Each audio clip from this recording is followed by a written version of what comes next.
कहानी दो पत्तों की। गंगा नदी के किनारे पीपल का एक पेड़ था।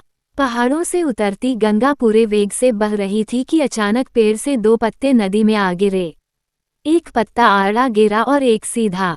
जो आड़ा गिरा वह अड़ गया, कहने लगा, आज चाहे जो हो जाए मैं इस नदी को रोक कर ही रहूंगा।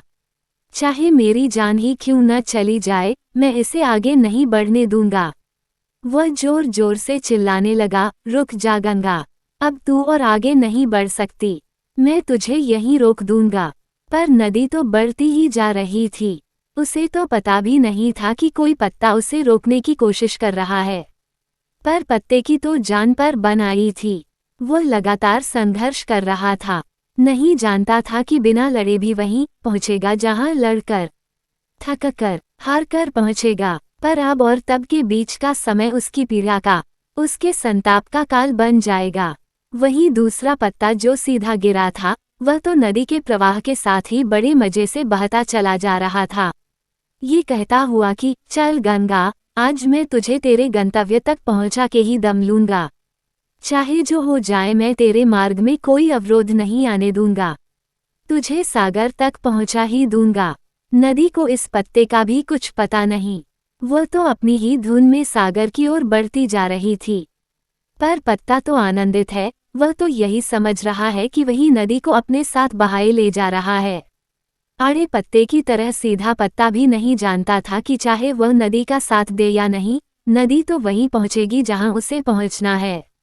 पर अब और तब के बीच का समय उसके सुख का, उसके आनंद का काल बन जाएगा।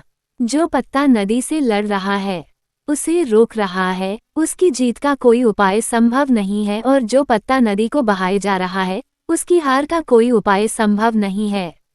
हमारा जीवन भी उस नदी के समान है जिसमें सुख और दुख की तेज धाराएं बहती रहती हैं। और जो कोई जीवन की इस धारा को आड़े पत्ते की तरह रोकने का प्रयास भी करता है, तो वह अज्ञानी है, क्योंकि ना तो कभी जीवन किसी के लिए रुका है और ना ही रुक सकता है। वह अज्ञान में है, जो आड़े पत्ते की तरह जीवन की इस बहती नदी में सुख की धारा को ठहराने या दुख की धारा को जल्दी बहाने की मूर्खतापूर्ण कोशिश करता है। क्योंकि सुख की धारा जितने दिन बहनी है, उतने दिन तक ही बहेगी। हम उसे बढ़ा नहीं सकते। और अगर हमारे जीवन में दुख का बहाव जितने समय तक के लिए आना है, वह आकर ही रहेगा, फिर क्यों आड़े पत्ते की तरह इसे रोकने की कोशिश करें।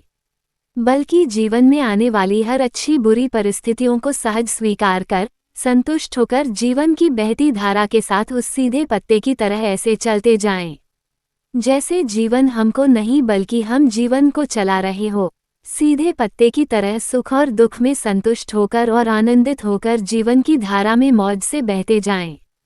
और जब जीवन में ऐसी सहजता से चलना सीख गए तो फिर सुख क्या और दुख क्या, जीवन के बहाव में ऐसे ना बहें कि थक कर हार भी जाएं और अंत तक जीवन हमारे लिए एक पहेली बन जाए, बल्कि जीवन के बहाव को हंसकर ऐसे बहाते जाएं कि अंत तक हम जीवन के लिए पहेली बन जाएं। आनंद और संतुष्टि हमारी खुद की संपत्ति है। इसे बाहर नहीं, अपने भीतर ही पा सकते हैं। तारांकन सहज मार्ग जो कुछ भी है वह स्वीकृति के बारे में है। और जब हम जीवन में जो भी आ रहा है उसे स्वीकार करने की कला सीख लेते हैं, चाहे वह हालात हो या परिस्थिति, नौकरी, व्यवसाय, आजीविका या जीवन साथी, उसे स्वीकार करना ही अहम बात है जो उसे सफलता प्रदान करती है।